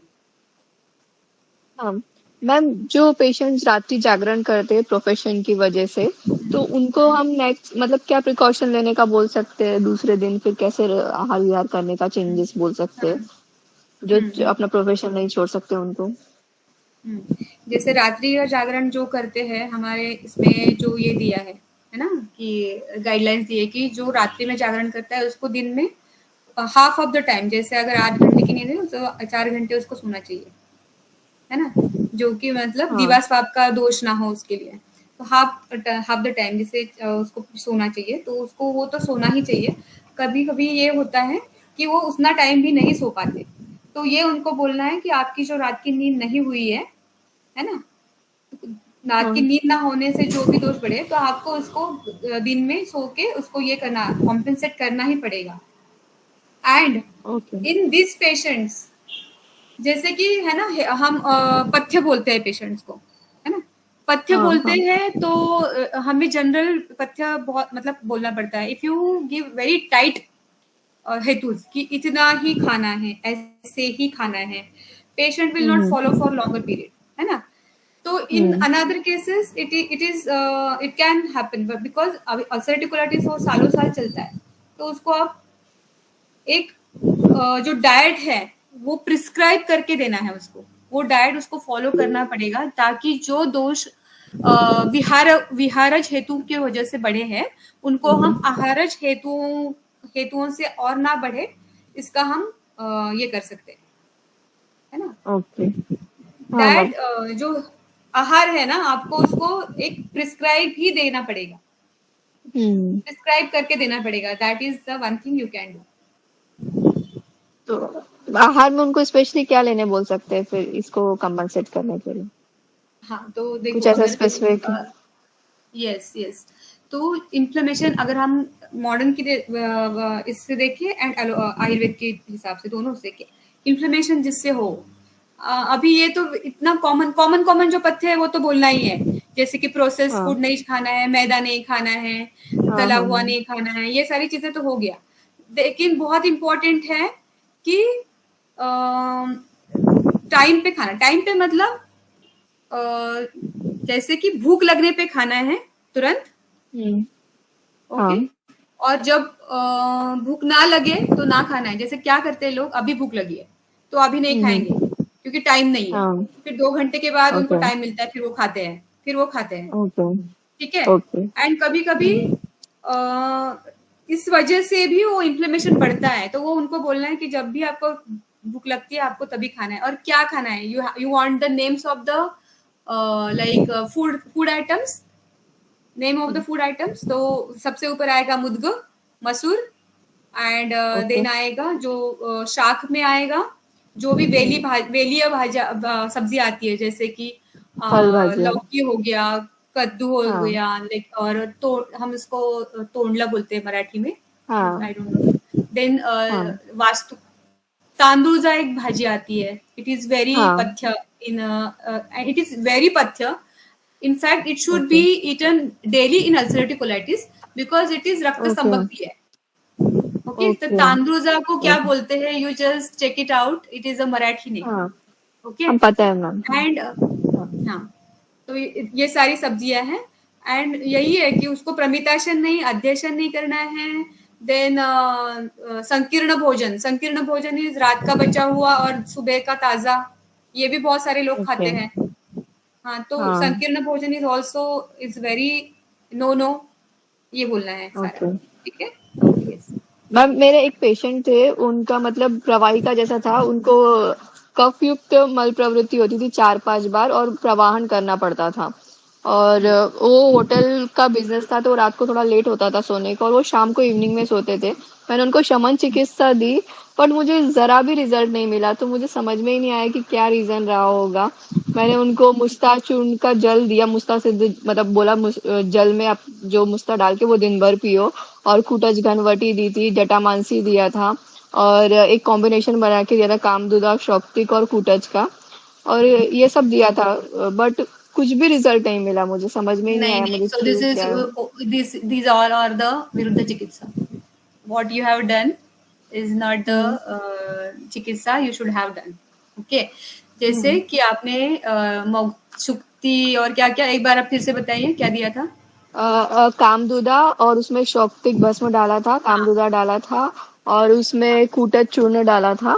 हाँ, एक ये so combination कुटज, बना। हाँ, तो हाँ कुटज जो है ना, कुटज को हम्म आप प्रवाहन की अवस्था में नहीं दे सकते हो। प्रवाहन अगर हो रहा है ना तो उसको पाचन देना हम्म बहुत जरूरी है। तो पाचन में आप जैसे हम्म। कि भूनिम्बादी क्वाद भी अगर उसको देते, भूनिम्बादी, या तो फिर अच्छा अभिपतिकर चूर्ण आप उसको देना चाहिए था, है ना। अच्छा। सो इट इज, ओके। हाँ, आपको ग्राही होना चाहिए लेकिन स्तंभन नहीं होना चाहिए, है ना। अच्छा। शुंठी शुंठी ओके वुड हैव हेल्प, शुंठी भी उसमें हेल्प करती है, शुंठी ओके। है। और हाँ मुस्ता इज गुड, बट मुस्ता को आपको चूर्ण फॉर्म में देना चाहिए था, ना कि हम्म ये, ओके। ओके।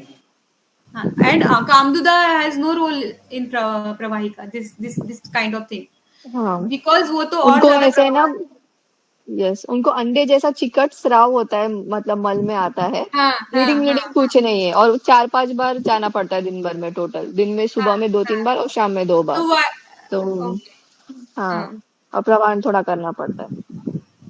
तो एंड कृत्यापि कृत संज्ञता भी है क्या, हाँ जैसे, बोल सकते हैं, वैसा भी था कुछ। हाँ हाँ हाँ हाँ, तो उसको आप सेटिस्फैक्ट्री नहीं लगा था। हाँ, हम्म। तो मैंने यही गलती की शायद, फिर मैंने थोड़ा स्तंभन हाँ दिया। बट कुटच पाचन भी करता है, ऐसा सोचा पाचन और स्तंभन हाँ, दोनों करेगा, इसके लिए मैंने सोच के दिया था, और वो ओके, शक्ति कामदुदा शायद गलत हो गया। हाँ, ठीक है। तो वो नहीं देना चाहिए आपको। वो आप उसको उसके बदले में आप उसको पाचन दीजिए अच्छे से, पाचन से भी काम अच्छा अच्छा होता है। जैसे शुंठी एंड मुस्ता। पाचन होने के ये बाद, हाँ, यस, हाँ, हम्म, ओके, एंड पाचन होने के बाद मुस्ता चित्रक भी दे सकते हैं इसमें आप, ओके। और ओके पाचन होने के बाद, कंप्लीट पाचन होने के बाद देन यू गिव मोचरस। ओके हाँ, ओके ओके। तो हाँ, उसमें से उनको अपने शुदा जो भी भी बोला, लोग अग्निमांद्य भी था। हाँ हाँ, अग्निमांद्य तो मुस्ता तो उस पे काम करेगा। अग्निमांद्य अगर है तो मुस्ता चित्रक all this things will taken care of yes. For the अग्निमांद्य। हाँ, उनका बल अच्छा था, आप है लेकिन वो ना, जिम वगैरह काफी करते थे। हाँ देखो अगर ना मुस्ता चूर्ण है ना, मुस्ता चूर्ण आप इस तरीके से देना है आपको। मुस्ता चूर्ण आपको व्यानोदान ही दे दो आप, लेकिन आप चूर्ण को ओके थोड़े से पानी में मिक्स करके आप उसको just you put in your mouth for 1 minute, mix the okay okay saliva and then swallow okay it, okay. Okay. आप चूर्ण यस जब भी यस। किसी पेशेंट को चूर्ण प्रिस्क्राइब करते हो तो आप हाँ उसको जरूर ये बोलना है कि वो क्या करता है, एक पूरे ग्लास पानी में उसको डालता है, छोटा सा एक आधा आधा चम्मच। इससे ये होता है ओके कि वो पचता ही नहीं है, it is not working only, so that चूर्ण should be okay taken in with small quantity of warm water, okay okay. ये बहुत जरूरी है कि आधे या 1/4 कप पानी के साथ ही चूर्ण को लेना है। ओके। ये अच्छा पॉइंट बताया आपने मैम, ये पता नहीं था। Okay, thank you very and much. When you give it like this, like उसको सलाइवा में मिक्स करते हो तो उसका जो डाइजेशन है वहीं से शुरू हो जाता है और रिजल्ट तुरंत मिलता है। जैसे अभी भूख नहीं ओके। लगी है, मुस्ताचूर्ण इस तरीके से खाओ, आधे आधे 5, 10, 15 मिनट में जोर से भूख लगेगी आपको। Yes yes. और मैम, मैंने मुस्ताचून का एक बहुत अच्छा रिजल्ट देखा है। जैसे फीवर किसी को आता है विद चिल्स, मतलब इनफैक्ट मुझे भी आया, मेरी मॉम को भी। जैसे शुरुआत अवस्था होती है, आपको ठंडी लगती है और तब होता है, और सिर्फ मुस्ताचून लिया और वो फीवर आया ही नहीं। वो जो चिल वाला स्टार्टिंग स्टेज थी, सिर्फ मुस्ताचून लेने से क्योंकि फीवर आया ही नहीं। इतना अच्छा था उसका क्योंकि रिजल्ट। पाचन हो गया, क्योंकि पाचन हो गया, हाँ। है ना, यस यस। पाचन हो हाँ। गया इसीलिए। हाँ, okay okay, thank you ma'am, thank you very much. बहुत अच्छा, आपका बहुत इंफॉर्मेटिव सेशन था ma'am, thank you. Thank you, thank you. बहुत बहुत धन्यवाद डॉक्टर अर्शिया, और डॉक्टर विशाखा जी का भी बहुत बहुत धन्यवाद। डॉक्टर जसवीर, आप अपना प्रश्न पूछ सकते हैं। मैम नमस्कार मैम। नमस्कार, नमस्कार। हाँ, नमस्कार हेतल मैम।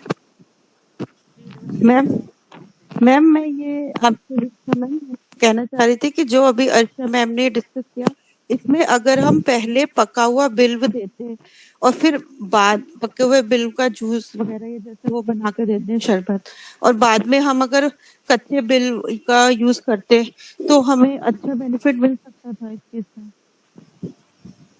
किस केस में? मैम जो अभी अर्षा मैम कर रहे थे ना डिस्कस, आव आता था पर वो इन्होंने जो अभी डिस्कस किया। हाँ, yes yes, may be ma'am अब एक मे और बी, ये हाँ। पूछना चाहती कि मैम आप थोड़ी डॉक्टर जसवीर, आप है ना माइक को एक ही जगह पे रखकर बोलिए, क्योंकि आप शायद चल रहे हैं। कुछ अच्छा है अच्छा, ना, हाँ जी मैम, हाँ जी मैम, अभी बिल्कुल क्लियर नहीं आती, फिर थोड़ी सी आती है, फिर नहीं आती है ना। ठीक है तो मैम, खड़े हो जाइए और अपना प्रश्न पूछ लीजिए। ठीक है मैम। मैम मैं ये कहना चाह रही थी कि आप थोड़ा सा पिच्छा बस्ती को एक्सप्लेन कर सकते हैं क्या? जरूर जरूर जरूर। देखो, पिच्छा बस्ती के लिए जो भी द्रव्य बताया गया है उसमें से वेरी इंपॉर्टेंट इज साल्मोलिनेरियास, दैट इज मोचरस। उसके अलावा और कौन से ड्रग्स बताए गए हैं, तो जो भी क्षीरी वृक्ष के द्रव्य है, क्षीरी वृक्ष, वड, अश्वत्थ, पिंपल, और जो भी ये द्रव्य ये है उनका भी आप दे सकते हो। For example we can like इसके साथ में मोचरस के साथ कैसे बनाना है ये जानना चाहते हो आप? Yes ma'am. प्रिपरेशन जानना चाहते हो ना, कैसे बनाना है उसको? हाँ जी मैम। हाँ, ओके। तो आपको क्या करना है, जो भी हम उसको अनुवासन की तरह देते हैं, क्योंकि हमें उसका अंदर रहना अपेक्षित है थोड़ी देर के लिए, एटलीस्ट ½ एन आवर के लिए, ताकि उसका एब्सॉर्प्शन हो जाए। तो हम क्या करते हैं इसको कि 200 ml या 150 से 200 ml तक का गोदुग्ध लिया, उसमें हमने द्रव्यात अष्टगुणम क्षीरम क्षीरात नीरम चतुर्गुणम की तरह हम उसको बनाते हैं।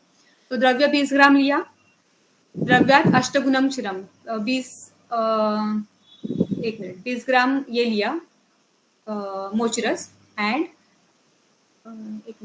10 ग्राम यष्टि मधु लिया फॉर एग्जाम्पल, तो 30 हुआ, 30 8 3 24, तो उसका 8 गुना हो गया 240। अगर हम उसको कम करना चाहते हैं मात्रा, ताकि अगर किसी किसी पेशेंट की 250 ml नहीं टिकती है तो हम उसको 150 ml देंगे। अगर 150 या 200 ml तक देना है तो 20 ml का पूरा मिला के द्रव्य।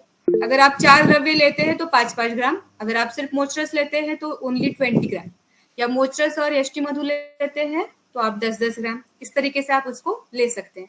उसके बाद आप उसको द्रव्यात अष्टगुणम क्षीरम मतलब 140 ml से 150 ml का दूध लिया, और द्रव्य क्षीरात नीरम चतुर्गुणम तो 600 ml उसमें पानी मिला दिया, और क्षीरावशिष्टम तदनेयम तो क्षीरावशिष्टम मतलब 150 ml का उसको बनाना है। ठीक है, आपका एक क्षीरपाक हो गया। Okay, got it? Yes ma'am, yes ma'am, thank उसके यू मैम। बाद अभी बस्ती बनाना है। हाँ, उसके बाद बस्ती बनाना है। बस्ती बनाने के लिए हमें एक दूसरे कंटेनर में पहले मार्कशीट लेना है। ठीक है, मार्कशीट तो इस in particular this case we take 20 gram of marksheet. Then लवन is very in small quantity, is 1 or 2 gram, 1 gram. Okay, स्नेह में ये एक होता है तेल और घी दोनों मैं यूज करती हूँ। जैसे मैंने बताया कि 20 gram of ghee and 20 ml of oil. तो any oil which is good for the ulcerative colitis.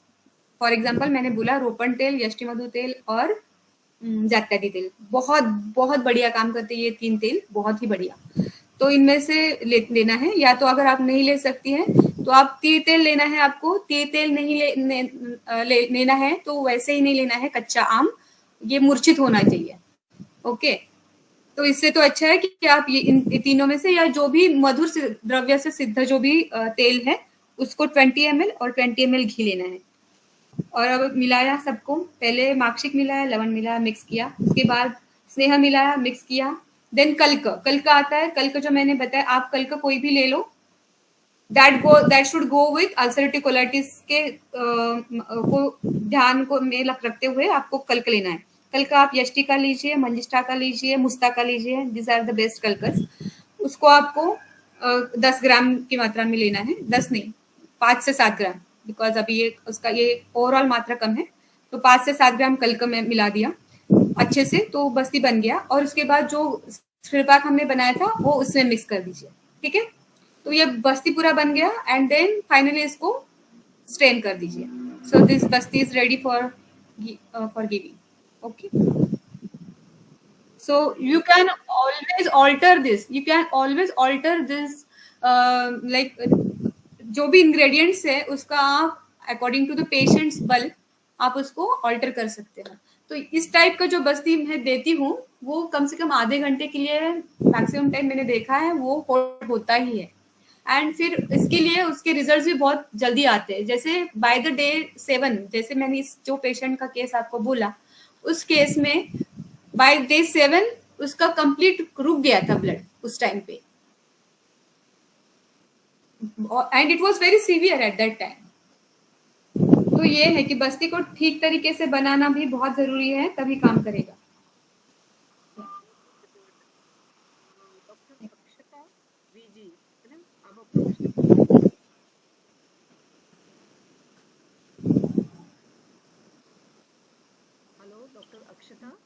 Hello madam.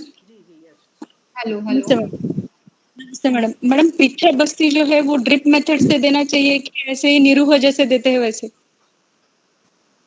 आपको ड्रिप मेथड से देना है, you can give, but normal जो मेथड है उससे भी आप दोगे। इट इज जैसे कि मैंने बोला कि अनुवासन की 240 ml की मात्रा है ना, सबसे जो मात्रा है बड़ी, तो उस मात्रा में अगर आप यापन बस्ती की तरह हम पिच्छा बस्ती देते हैं, क्षीर बस्ती की तरह, है ना, तो वो भी जैसे 200 ml तक की मात्रा है वो होल्ड हो जाती है। अगर किसी पेशेंट में वो मात्रा भी होल्ड नहीं हो रही है then you can go for drip method. लेकिन अगर आधे घंटे तक भी बस्ती होल्ड हो रहा है तो उसका काम कर रहा है, तो उसको 2-3 घंटा रहने की जरूरत नहीं है। आधा घंटा भी 20 मिनट भी वो रुक रहा है, so it is doing that work inside. Okay, so drip method if required you can go for that. Okay ma'am, one more question. Okay, thank ma'am. I am having one patient, she is complaining of that immediate urge of defecation just after having food. हाँ, okay. So this is the classical case of गृहिणी। Yes ma'am. गृहिणी है, हाँ। Okay. I have so considered. और रक्त प्रवर्तन भी हो रहा है क्या? नहीं नहीं मैम। और नहीं। सो and she visited me twice in Vasant Ritu itself, ma'am. That's why I have given her Vamana and followed by some shaman aushadhis like Bilajil, Utajaganvati, Takrarishta. But still, she is having the same complaints, ma'am. Okay. So वमन आपने दिया, कब जी दिया ma'am. था ये? Last वसंत ऋतु में वो मेरे पास आए थे, तभी भी दिया था, और इस बार भी वसंत ऋतु में ही आए थे. सो इंस्टेड ऑफ गोइंग विरेचन आई हैव अडॉप्टेड फॉर वमना मैडम.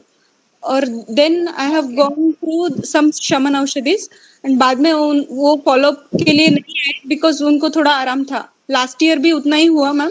अभी सेम आए हैं तो सेम वसंत ऋतु है, इसलिए फिर से वमन किया है मैम. तो अब मैं शमन औषधि के लिए जाऊं कि कुछ बस्ती वगैरह देना चाहिए, which is the better option? Okay. So actually खाने के बाद जो उनका ये डिफिकेशन का है, this is the only symptom she is having? Nothing ma'am. एक ही सिम यस यस यस. नहीं, यही एक सिम्टम है, बाकी कोई कंप्लेन नहीं है उनका? नहीं मैम, नहीं, कोई नहीं. अच्छा, तो उनको सिर्फ अपने बिलवा किस तरीके से दिया उनको? मैम बिलाजिल दिया अवलेह के फॉर्म में मैम. हाँ, बिलाजिल दिया था। और डोज क्या दिया था? 5 grams BD ma'am. After food. After food, like व्यानोदान दिया था। Yes okay. मैम. और कितने समय के लिए दिया वो? For a 2 months period ma'am. And उसके बाद भी उनका जो खाने के बाद जो उनका डिफिकेशन का था वो बिल्कुल कम नहीं हुआ? शी नहीं यूज्ड मैम, टू थोड़े दिन के लिए कम हुआ था. तो अभी लास्ट ईयर वो नहीं आए बाद में मेरे पास. I was planning go for बस्ती and all but she didn't come.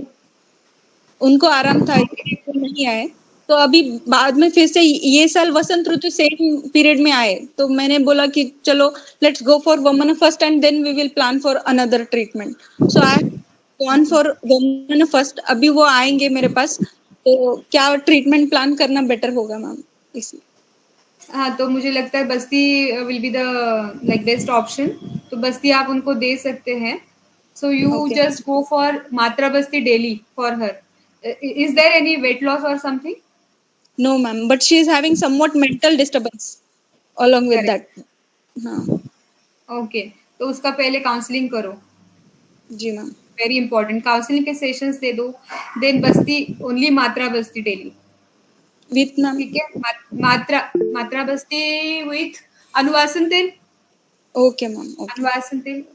Okay. If you like दोषावस्था देखना, पित्त का ज्यादा ये लग रहा है तो चिरबला तेल से दे सकते हो। वात पित्त ज्यादा है लग रहा है तो, नहीं तो फिर सहचरादी तेल से दे सकते हो। ओके. ओके। ओके. अनुवासन तेल भी बेहतर रहेगा, उससे भी फायदा मिलेगा। और दूसरा ये है कि यू जस्ट स्टार्ट विथ दाढ़ी मास्टक चूर्ण for her. You Okay. Add दाढ़ी मास्टक चूर्ण। Okay ma'am. ओके। हाँ। Okay ma'am. Thank you so much ma'am.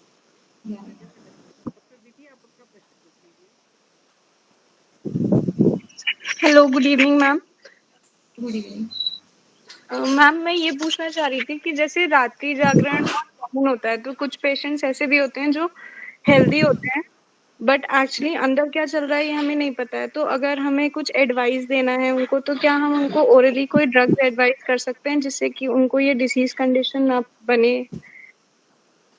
मतलब रात्रि जागरण वो ऐसे ही कर रहे हैं जिसकी उनके लिए? Yes ma'am. प्रश्न एक बार फिर से पूछना। मैम जो लोग रात्रि जागरण कर रहे हैं या फिर जो लोग नाइट ड्यूटीज कर रहे हैं, तो उनको ऐसा सिम्टम्स अभी नहीं आ रहे हैं but in the long run वो प्रोग्रेस करेगा ही, क्योंकि वो विरुद्ध चीजें हैं. तो हम उनको क्या एडवाइस कर सकते हैं? उनको एडवाइस यही है कि अपनी इम्यूनिटी बढ़ाए। जैसे व्याधि क्षमत्व जो हमने बोला, हमारे इसमें बहुत बड़ा ये है, रोल प्ले करता है। व्याधि क्षमत्व बढ़ाए। व्याधि क्षमत्व किस तरीके से बढ़ाया जाएगा? तो व्याधि क्षमत्व तो एक तो सहज होता है, कालज होता है, युक्तिकृत होता है। सहज तो नहीं बढ़ा सकते, है ना। कालज तो काल के अनुसार होगा, लेकिन युक्तिकृत है, युक्तिकृत तो हम बढ़ा सकते हैं। युक्तिकृत से क्या है कि हमें जैसे कि एक इस चीज को छोड़ के बाकी सारी ऋतुचर्या दिनचर्या का वो पालन करे, है ना? Yes ma'am Besides this one thing, all Rutucharya and Dinacharya should be followed. Yes ma'am That is one ma'am thing. कुछ हाँ. ऐसा रसायन सेवन हम एडवाइस कर रसायन, सकते yes, definitely. So रसायन सेवन जो है ना, जो वातातपिक रसायन जो भी कहे गए हैं, तो जो ऋतु के अनुसार भी रसायन बताए गए हैं, तो that can be like practiced. Ma'am ऋतु के अनुसार रसायन का रेफरेंस आप बता सकते हैं? ऋतु हरितकी बताया है, Yes, लेकिन ma'am. ऋतु हरितकी is may not be suitable for everybody. Everyone, So पित्त. for so for पित्त प्रकृति you can go for आम्लकी रसायन.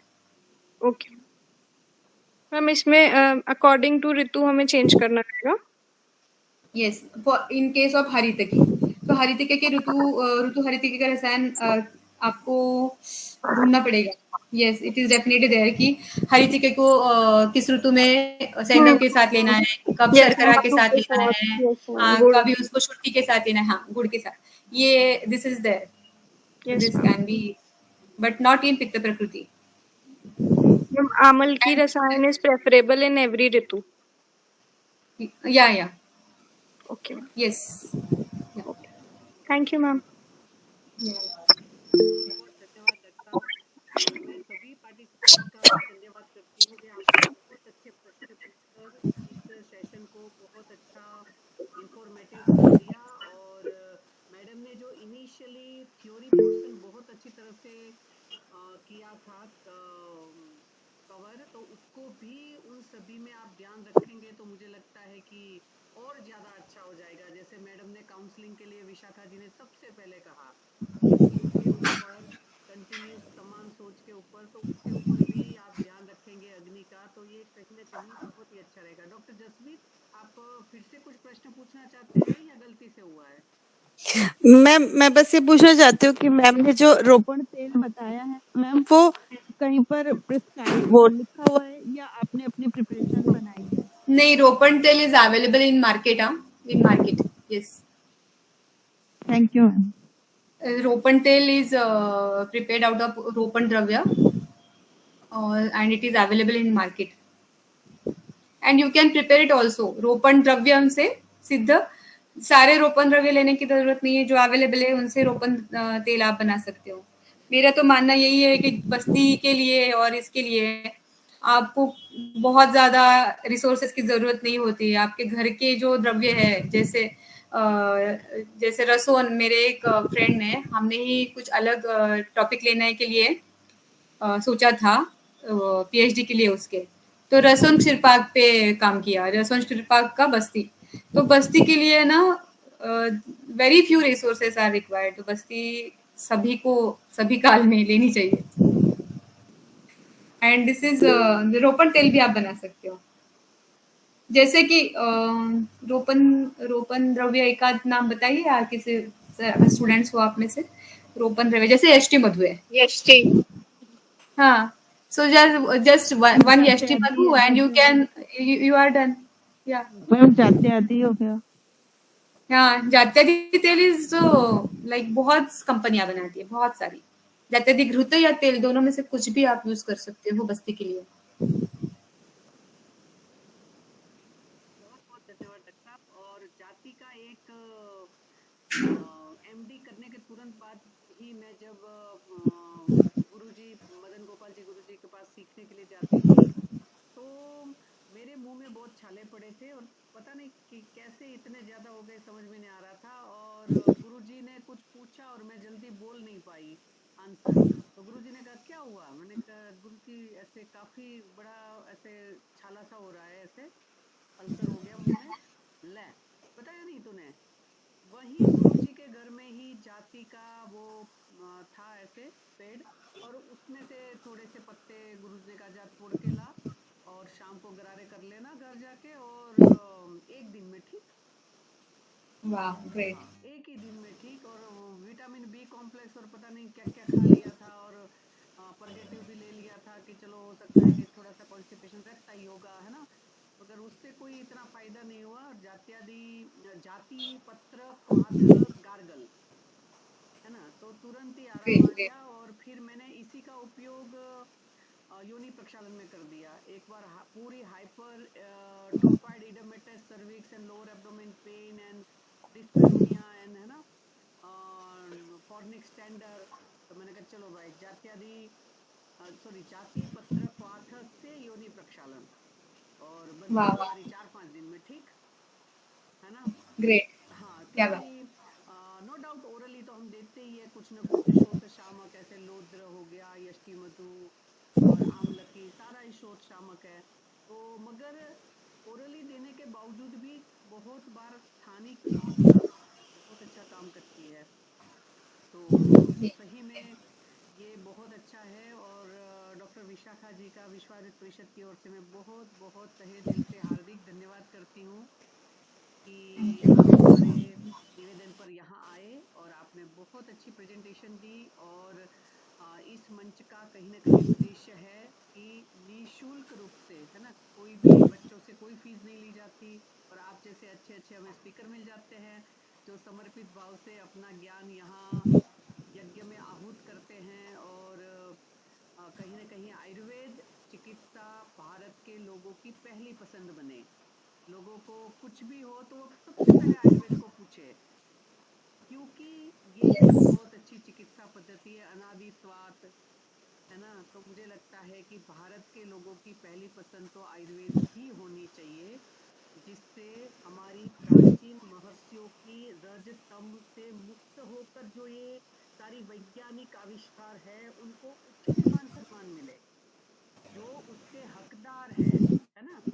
हम ही अगर कभी अपने पास में सोचे कि क्या हम कहीं कहीं कोई बहुत अच्छा काम करते हैं और कोई रिकॉग्नाइज ना करे, मुझे तो बुरा ही लगता है ना। Human tendency Correct. है Yes, yes. कि हमें Yes, कुछ yes. नहीं चाहिए, अच्छा तो बोल दे भाई, है ना।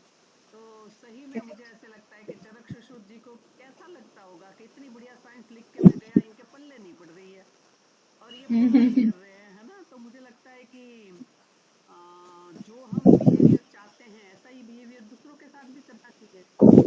तो कहीं ना कहीं आयुर्वेद भारत के लोगों की पहली चॉइस बने।